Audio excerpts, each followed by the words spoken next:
तो उद्धव मैया का दर्शन प्रयास से कर लेना, मेरा प्रणाम निवेदन कर आना। मैं जानता हूं मैया को तुम्हारा कोई वाक्य सांत्वना नहीं दे पाएगा। बस यहीं तक कहा श्री कृष्ण ने और फिर मौन हो गए। गोपांगनाओं की बात नहीं कह पाए। गोपियों का शायद एक क्षण का चिंतन भी श्री कृष्ण को विह्वल कर देता, शायद भाव जगत की किसी ऐसी दशा में पहुंचा देता जहां से मथुरा के राज कार्य का निर्वाह करना असंभव हो जाता। इसीलिए कुछ नहीं कहा, केवल मन ही मन रासेश्वरी के चरणों में विनती कर दी कि ये मेरा निज जन ये आपकी शरण में आ रहा है, आप करुणा की सिंधु हैं।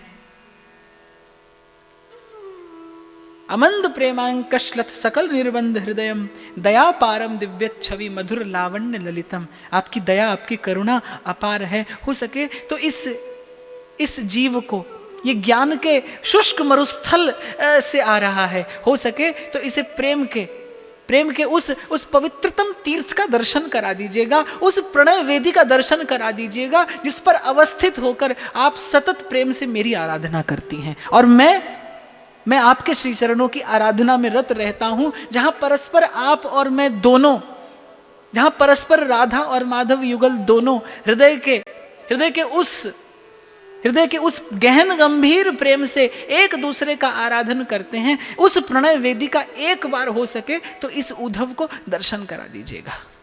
ये भगवान की अकारण करुणा है उद्धव पर, अहेतु की कृपा है।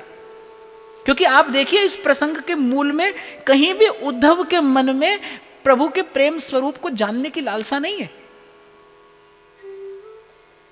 कहीं मूल में अगर कुछ है तो आप थोड़ा सा अगर पीछे चलेंगे आज की चर्चा में तो आप पाएंगे मूल में अगर कहीं कुछ है तो केवल उद्धव के मन में सेवा का एक भाव है कि जब श्री कृष्ण को आकुल व्याकुल देखा तो उद्धव ने कहा कि प्रभु कुछ कोई युक्ति, कोई विधि बताइए, कोई सेवा बताइए जिससे आपकी पीड़ा का निवारण कर सकूं। आपको ऐसे कष्ट में देखना मुझे सही नहीं है, मैं नहीं सह पाता इस प्रकार आपका म्लान मुख देखकर, कोई विधि बताइए। वैसे उद्धव के मन की जो सेवा की भावना है उसने उद्धव को कृपा पात्र बना दिया। वो जो उद्धव का निकट अवस्थित रहना है श्री कृष्ण के, उसने उद्धव को कृपा पात्र बना दिया कि किस प्रकार मैं श्री कृष्ण के अनुकूल हो जाऊं। ये उत्तमा भक्ति का जो भाव है उसने उद्धव को कृपा पात्र बना दिया। चल पड़े उद्धव। स्वयं केशव ने श्रृंगार किया है उद्धव का, अपने हाथ से अपना पीतांबर ओढ़ाया है और अपने अपने कर कमलों से तूलिका लेकर उद्धव के अंग पर अंगराग लगाया है। जो सुवास उन्हें प्रिय है, जिस सुवास से परिचित है ब्रजवासी, वो सुवास से सुवासित करके उद्धव को भेजा है। और चलते चलते कहा कि उद्धव रुको, ये बनमाला भी पहनते जाओ। मैंने सबके लिए संदेश दे दिया, लेकिन वो भंवरे जो गुंजार किया करते थे मेरी बनमाला पर, और मैं समझता हूँ, मैं जानता हूँ, मैंने सुना था वो गुंजार कुछ और नहीं, वो मेरा ही गुण गाया करते थे। मेरी ही रूप माधुरी और मेरी ही भाव माधुरी का वर्णन ब्रज की कुंज निकुंजों के भंवरे किया करते हैं। वो गुंजार इसी बनमाला पर तो मंडराया करते थे। उद्धव ये बनमाला पहनते जाओ, उन भंवरों को एक संदेश मिल जाएगा, मेरा मौन संदेश। सजा दिया उद्धव को। और उद्धव श्री कृष्ण की वो भाव विव्वल दशा पलट पलट कर देखते हैं। वो श्यामल, वो मनोहर, वो श्री कृष्ण का नवनील नीरद सुंदर वो वपु आज अखिल सौंदर्य रसामृत सिंधु जाने किस भावावेश में है। शायद त्रिलोकी में किसी को ऐसी भाव विव्वल मूर्ति का दर्शन करने का अवसर ना मिला हो। जो दशा उद्धव ने देखी है वो दशा शायद किसी ने न देखी हो। 3 लोग 14 भुवन में शायद कोई कभी परिचित ना हुआ हो श्री कृष्ण की इस भाव भरी झांकी से। उद्धव बड़भागी हैं, उन्हें दर्शन हुआ है। पलट पलट कर देखते हैं कि क्या अपनी हृदय गुहा में जिस कृष्ण का मैं ध्यान करता हूं, क्या ये वही है? क्या ये वही परात्पर तत्व हैं जो पूर्ण काम आत्माराम सदा अपने स्वरूप में स्थित रहने वाले, वो अच्युत, वो सर्व अंतर्यामी, वो घट घट में व्याप्त रहने वाले, वो रमण करने वाले आत्माराम, वो नारायण के भी मूल कारण? क्या ये वही कृष्ण है जो अभी कुछ क्षण पहले ऐसे भाव में विव्वल हो रहे थे, बौराए जा रहे थे, उन ब्रजवासियों की बात नहीं कर पा रहे थे? अपने नंद बाबा और अपनी मैया की बात करते करते जिनका कंठ स्वर रुंध गया, जो आज माने अपने अश्रुओं से प्लुत कर देंगे सारे ब्रजमंडल को, ऐसा भावावेश, क्या ये वही कृष्ण है? उद्धव के मन में द्वंद, क्या जो द्वंद्वातीत है, जो सब द्वंद्वों से परे है, क्या उसके मन में ऐसा शोक और मोह का द्वंद हो सकता है? जिसका नाम लेने से शोक दूर होता है, वो शोकातीत क्या इस प्रकार के शोक से विह्वल हो सकता है? उद्धव के मन में एक द्वंद है, लेकिन कहीं उद्धव को आज एक बड़ी प्रसन्नता है कि जिसके विरह में श्री कृष्ण इतने कातर हो रहे हैं, इतने व्याकुल हो रहे हैं, वो ब्रजवासियों का प्रेम आखिर होगा कैसा? मैंने बहुत सुनता रहा कि ब्रजवासियों जैसा प्रेम कहीं अन्यत्र असंभव है। आज जाकर इन नैनन अब देखी हूं जाई, आज इन आंखों से जाकर देखूंगा कि आखिर ऐसी कौन सी विशेषता है उन ब्रजवासियों के प्रेम में। और श्री कृष्ण के बताए पथ पर रथ आगे बढ़ा। बड़े चतुर हैं नटनागर, रथ पर आए थे, रथ ही भेजा। देखिएगा, अनुभव करते चलिएगा, ये आगे आगे ये सुंदर भाव गाथा प्रेम जगत के कितने सुंदर सुंदर सिद्धांतों का सूत्रपात करती चलेगी। रथ पर भेजा, स्वयं सा बनाकर भेजा उद्धव को। उनका गात बिल्कुल श्री कृष्ण सा है, उनके अंगों की आभा कृष्ण सी है, बनमाला कृष्ण सी नहीं कृष्ण की है, पीतांबर कृष्ण का है, अंगराग कृष्ण का है, संदेश कृष्ण का है, भाव कृष्ण का है, मन में उल्लास कृष्ण का है। और जिन ब्रजवासियों के पास उद्धव जा रहे हैं वो ब्रजवासी कृष्ण के हैं, वो ब्रजभूमि कृष्ण की है, वो समग्र भाव कृष्ण का है, कृष्णमय हुए जा रहे हैं उद्धव। रथ आगे बढ़ा और वो उन्हीं ब्राह्मण पत्नियों का वो अत्यंत करुण अत्यंत मधुर कीर्तन कान में पड़ा। मुरलीधरा मनमोहना हे नंद नंदना हे राधा माधवा हे मुरलीधरा मनमोहना हे नंद नंदना हे राधा माधवा। और कुछ दूर जाकर जब रथ बढ़ा थोड़ा आगे तो बिल्कुल जैसे श्री कृष्ण ने वर्णन किया था, वो असंख्य गौएं गोवत्सों के साथ चरती होंगी, जिन्हें एक बार अगर मैं प्रेम भरी दृष्टि से देख लेता था तो मेरे चरण कमलों को सूंघने लगती थी, चहूं और मुझे परिवेष्टित कर लेती थी। उद्धव को स्मरण आ गया कि श्री कृष्ण ने क्या कहकर भेजा था कि वो गौएं मेरी मातृवत हैं, उन्हें प्रणाम निवेदन करना। उद्धव वो गौएं वो पशु नहीं है, वो मेरी मातृवत हैं। जैसा प्रणाम मैया को निवेदन करना वैसा ही प्रणाम उस गोवृंद को निवेदन करना। और वो गोवत्स जो मेरी वंशी का एक अल्प सा रव सुनकर अपनी माताओं को छोड़कर और मेरी ओर दौड़े चले आया करते थे, जिनकी पूंछ से कितनी बार रक्षा कवच पढ़ पढ़कर और मैया ने मेरी जाने किन किन क्लेशों से रक्षा की है, वो गोवत्स। उद्धव प्यार से उनको दुलारते हुए चले जाना। एक और श्री कृष्ण का वो रूप जिसका चिंतन उद्धव ने किया था, सब मम प्रिय सब मम उपजाए सब पर मोही बराबर दाया। और आज ये कैसा पक्षपात प्रकट हो रहा है श्री कृष्ण के रूप में, उन गौ और गोवत्सों पर ऐसी प्रीति ऐसी करुणा कि उन गौओं को मातृवत प्रणाम करने के लिए कहते हैं। पर उद्धव ने भगवान की आज्ञा का पालन किया, समस्त गोवृंद को प्रणाम किया, गोवत्सों को दुलारने को कहा था श्री कृष्ण ने। और बिल्कुल ठीक वैसा ही हुआ। श्री कृष्ण के श्री अंग की सुवास जिससे परिचित थे वो गोवत्स, जैसे ही रथ आया गोवृंद के मध्य, रंभाने लगी गौएं, दौड़कर आने लगे गोवत्स, छोड़कर अपनी माता का दुग्ध पान करते हैं, छलक रहा है मुख से दुग्ध, और छोड़कर आ गए श्री कृष्ण के श्री अंग की सुवास पाकर। घेर लिया रथ को, उद्धव उतरे रथ से, और जो गौओं के जो उन गैयाओं के भोले भाले नैनों से छलकता वो जो निष्कपट प्रेम उद्धव ने देखा आज हतप्रभ हो गए उद्धव, अवाक, विस्फारित नेत्रों से देखने लगे कि जहां की गौओं में, जहां के गोवत्सों में श्री कृष्ण के प्रति ऐसा अगाध स्नेह है, वो ब्रजवासी कैसे होंगे? कैसा होगा श्री कृष्ण के सखाओं का प्रेम? कैसी प्रीति से भरे होंगे नंद बाबा, और मैया के हृदय के प्रेम का तो क्या कहना। और फिर कैसी होंगी वो गोपांगनाएं, जिन गोपाल कियो अपने बस। घेर लिया उद्धव को गोवृंद ने, उतर आए उद्धव रथ से नीचे, और जैसे किसी की आत्मा की क्षुधा शांत हो गई हो, कोई ऐसी सुवास मिल गई उस गोवृंद और गोवत्सों को, छलकने लगी उनके नेत्रों से करुणा।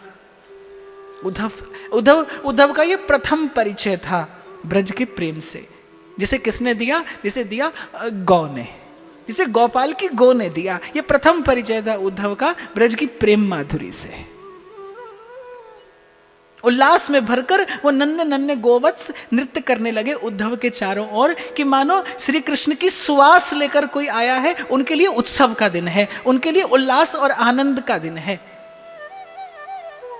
अपनी माताओं के थनों को छोड़कर छलकता हुआ मुख से दूध, और वो नन्हे नन्हे गोवत्स, वो उज्जवल गोराशि। उद्धव ने मानो श्री कृष्ण के द्वारा भेजे गए उस प्रेम तीर्थ की पहली वेदी पर, पहले घाट पर स्नान किया। गौ और गोपाल की कृपा से आगे बढ़े, और बिल्कुल ठीक जैसा श्री कृष्ण ने कहा था कि मेरे सखा भाव में भरे खेलते होंगे। लोग उन्हें पागल कहता है, लोग कहता है कि ये सब श्री कृष्ण के जाने से मति भ्रमित हो गए हैं, संभ्रम में हैं, मोह में हैं, वो बौरा गए हैं। उद्धव उनके निकट मत जाना, उन्हें जाकर मेरा कोई संदेश ना सुनाना, उन्हें जाकर मेरी कोई बात मत कहना, उन्हें उसी दशा में रहने देना। उद्धव को स्मरण आ गया किस प्रकार सखाओं की बात करते करते रुंध गया था कंठ केशव का, कि मेरा संदेशा उन्हें सुनाने से उन्हें पीड़ा होगी। वो भ्रम में हैं, लेकिन वो भ्रम ही तो उनके जीवन धारण करने का कारण बना है। उसी भ्रम में ही तो जीते हैं, उसी भ्रम में जीवन धारण किए हैं वो। उनसे कुछ मत कहना। और उद्धव ने दूर खड़े जब कृष्ण के उन सखाओं को देखा कि एक सखा को श्री कृष्ण सा श्रृंगार धारण कराया है, अन्य सब सखाओं ने मध्य में बैठाकर और चहुं ओर सब बैठकर भोजन कर रहे हैं। एक एक ग्रास उस कृष्ण वेशधारी, कृष्ण रूपधारी सखा के मुख में देते हैं। उसका जूठन, उसका उच्छिष्ट स्वयं पाते हैं। बुद्धि की दृष्टि से देखा जाए तो क्या है? ये मति भ्रम है और कुछ नहीं। लेकिन शायद श्री कृष्ण ने उद्धव को केवल मात्र भेजा नहीं। मैंने आज आरंभ में कहा ना कि जब प्रभु सेवा देते हैं तो सेवा का साधन और सेवा की सामर्थ्य भी देते हैं। केवल अकेली सेवा की आज्ञा प्रभु नहीं देते, ऐसा मेरे प्रभु का स्वभाव नहीं। और देखा जाए तो जीव के पास सामर्थ्य है क्या? कुछ भी नहीं। जिसका स्वयं से परिचय नहीं है, जो स्वयं अपने अस्तित्व से परिचित नहीं है, वो क्या सेवा का साधन करेगा? बस इतना, जिसे प्रभु ने सेवा के लिए चुन लिया। यदि आपके जीवन में कोई सेवा का अवसर आ गया है, आप चुने गए हैं उस महत के द्वारा, उस श्रेष्ठ के द्वारा, तो बस आप वहीं पर कृतकृत्य हो जाइए, कृतार्थ होइए।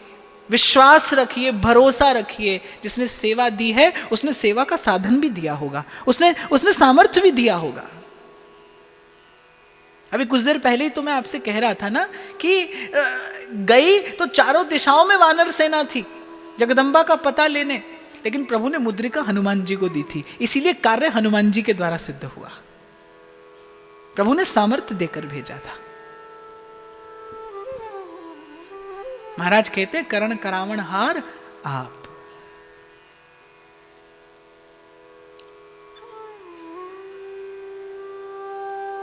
एक टक देखते रह गए प्रेम में भरे उन बाल सखाओं को। और हमारे रसिक संत गाते हैं, ब्रह्मा शंकर शंभु से भी ध्यान न जिनका संभलते देखा, उनको बाल सखा मंडल में लेकर गेंद उछलते देखा। प्रबल प्रेम के पाले पड़कर प्रभु को नियम बदलते देखा। प्रबल प्रेम के, वो कैसा प्रबल प्रेम है। सुनता तो था कि जब कभी गोपांगनाओं की चर्चा होती थी तो श्री कृष्ण कह उठते थे, तामन मनस्का, वो जो मुझ में पूर्ण रूपेण रम गई हैं। मत प्राणा मदरथे त्यक्त दैहिका। अब उद्धव अनुमान लगाने लगे हैं गोपांगनाओं के प्रेम का, कि कैसा गोपांगनाओं का प्रेम था, प्रेम होगा। प्रथम घाट पर स्नान किया, प्रथम प्रेम की उस झलक का दर्शन किया, उस रस का पान किया जब गौवृंद का दर्शन किया। अब और प्रगाढ़ स्नेह, प्रेम का और प्रगाढ़ रूप देखा कि जब वो गोपाल इस प्रकार कृष्ण भाव में निमग्न और कृष्ण के सुख की उस क्रीड़ा में निमग्न है। थोड़ा और आगे बढ़े उद्धव, नंद प्रासाद दिखाई देने लगा, नंद बाबा का महल दिखाई देने लगा, और वहां श्री कृष्ण के जाते ही ब्रज की सब श्री तो जैसे लुप्त प्राय हो गई थी। छिपा लिया था ब्रज की शोभा और वैभव ने स्वयं को। क्यों? क्योंकि भक्त का सब सुख, भक्त का सब श्रृंगार किसके लिए? भगवान के लिए। और जब श्री कृष्ण नहीं तो फिर शोभा कैसी, फिर श्रृंगार कैसा? और वहां केशव के मन में ये चिंता हुई कि उद्धव ब्रज में जा रहे हैं और ब्रज की शोभा का अगर उद्धव को दर्शन नहीं हुआ तो फिर जाने उद्धव को ये अवसर कभी मिलेगा कि नहीं, और उद्धव उस श्री से वंचित रह जाएंगे। वो श्री जिसे गोपी ने कहा, जयति तेधिकम जन्मना व्रज श्रयत इंदिरा शश्वदत्र। वो ब्रज की वो श्री, वो शोभा, वो सुषमा जिसके लिए ब्रज के रसिक संत कहते हैं, लता लता सब कल्प तरु पारिजात सब फूल सहज एक रस रहत हैं झलकत यमुना कूल। जय जय वृंदावन वृंदावन वृंदावन, जय जय वृंदावन वृंदावन वृंदावन। इस प्रेम देव के दर्शन से पूर्व उद्धव कैसे हैं?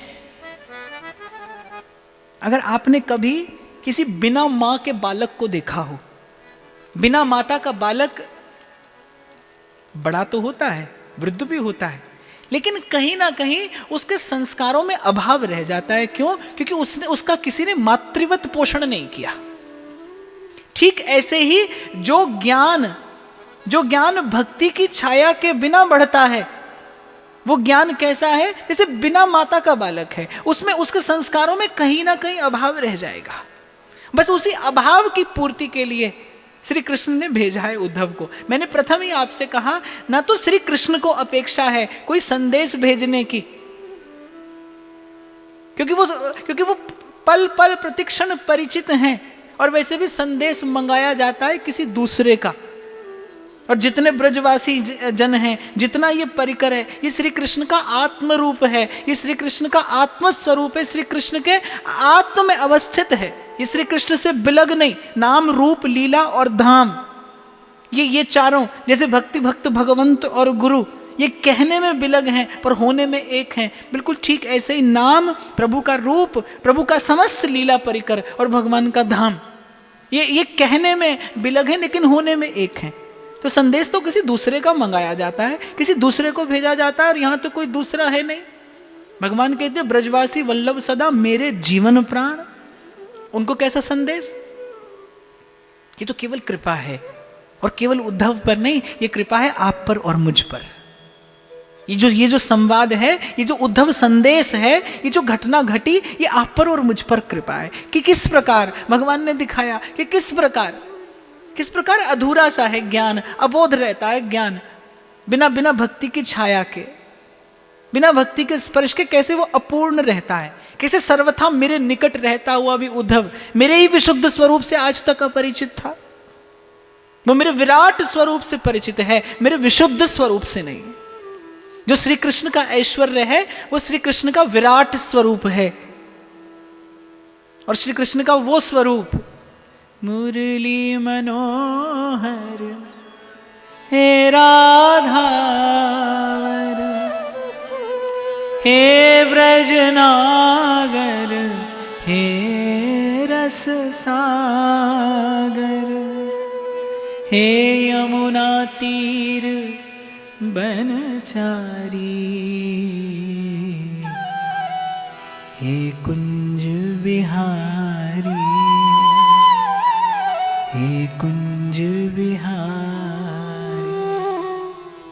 जो उद्धव जानता था वो विराट स्वरूप है, और उद्धव को अब जो दिखाने के लिए भेजा जा रहा है वो विशुद्ध स्वरूप है।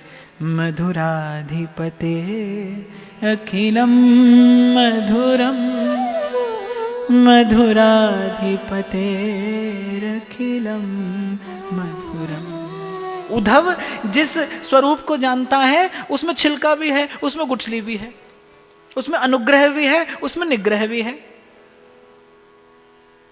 वो समुद्र के जल जैसा है, क्योंकि उद्धव तो श्री कृष्ण के उस विशाल अनंत अगाध अबाध असीम अनुपम अतुल्य उस स्वरूप से परिचित है। समुद्र जैसा विशाल, समुद्र कितना भी विशाल क्यों ना हो, उसमें कितनी भी अगाध जल राशि क्यों ना भरी हो, लेकिन किनारे पर खड़े किसी एक तृषित पथिक की प्यास समुद्र का जल नहीं बुझा सकता।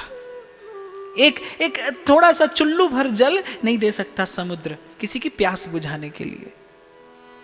और अब उद्धव जिस रूप का दर्शन करने जा रहे हैं, वहां श्री कृष्ण के पास रहकर भी श्री कृष्ण के उस स्वरूप से परिचय नहीं हुआ। एक बड़ा गहन संदेश छिपा है इसमें।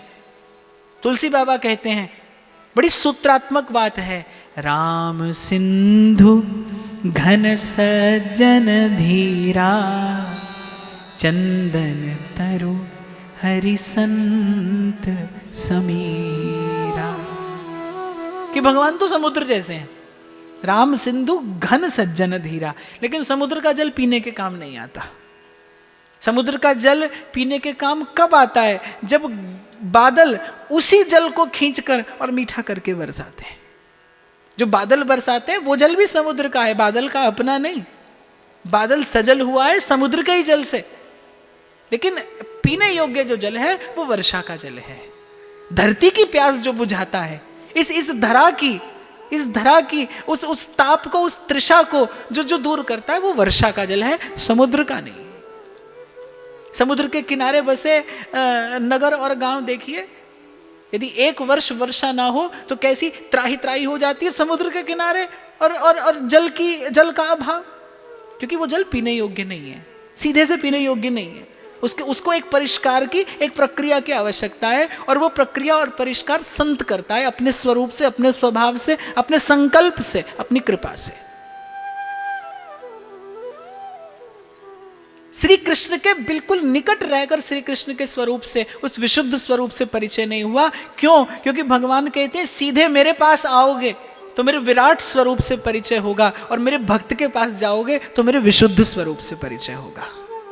सीधे मेरा सेवन करोगे तो मेरे ऐश्वर्य से परिचय होगा, और किसी भक्त की ओट में, किसी संत की ओट में मेरे पास आओगे तो फिर मैं आवरण रहित अपना वो विशुद्ध स्वरूप दिखाऊंगा, जहां मुझे अपना बनाया जा सकता है, जहां मेरा हुआ जा सकता है। उद्धव जिस स्वरूप को जानते हैं उस स्वरूप की पूजा की जा सकती है, उस स्वरूप के पास प्रभाव है, उसकी पूजा की जा सकती है।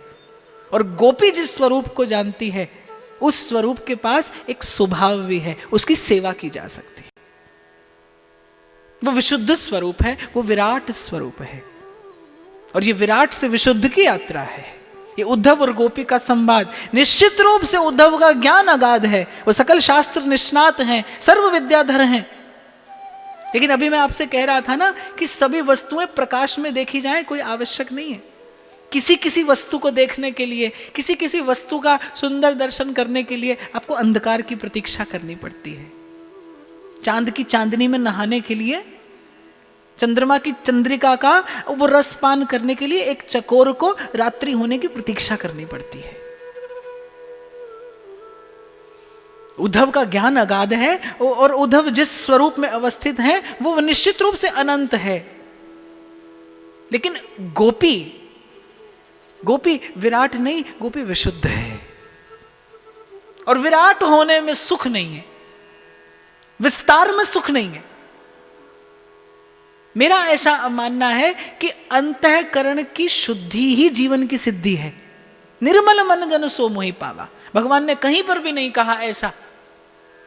भगवान ने कहीं पर भी ऐसा नहीं कहा कि अमुक विस्तार हो जाने से जीव मुझे पा लेता है। भगवान ने तो सीधी बात कही, निर्मल मन जन सो मोहि पावा, अर्थात अंतःकरण की शुद्धि जीवन की सिद्धि है। मन निर्मल कैसे हो जाए? उद्धव के पास अगाध ज्ञान है और गोपी के पास हृदय की शुद्धि है, जिसके लिए भगवान ललचाते हैं, जिसकी भूख भगवान को लगती है। गोपांगना के पास वो भाव धन है।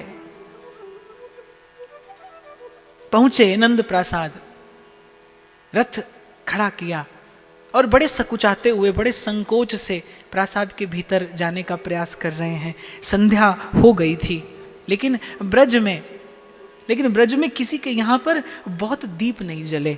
जहाँ नित्य दीपावली का उत्सव होता था, जहाँ भोर से लेकर सांझ तक कभी मंगला का उत्सव और कभी श्रृंगार का उत्सव और कभी लाल को लाड़ से भोग लगाने का उत्सव होता था, और कभी संध्या के समय जब गौचारण करके लौटते थे गोपाल और गोपांगनाएं गाती थी, आवत बने कान्ह गोप बालकन संग, नीचु की खुर रेणु क्षुरित अलकावली, भोह मन मथ चाप वक्र लोचन बाण, शीस शोभित मत मोर चंद्रावली। वो रंगमगी सिर सुरंग पाग और लटक रही वाम भाग। वो लालजू की संध्या समय की आवन, जहां उनका गौचारण के लिए जाना सखाओं के लिए उत्सव होता था, और जब संध्या समय गोधूली से मंडित श्री कृष्ण का वो नवनील नीरद सुंदर, वो कोटि काम लावण्य सुंदर वो वपु, जब वो गोधूली से मंडित जब संध्या को लौट कर आते थे तो वो गोपांगनाओं के लिए उत्सव होता था, जहाँ तो दिन का आरंभ उत्सव से होता था और रात्रि आती थी तो एक उत्सव का आह्वान करती हुई आती थी। आज वहाँ पर अश्रु हैं, आज वहाँ पर म्लान मुख दिखाई पड़ते हैं। ब्रज के बिरही लोग बेचारे।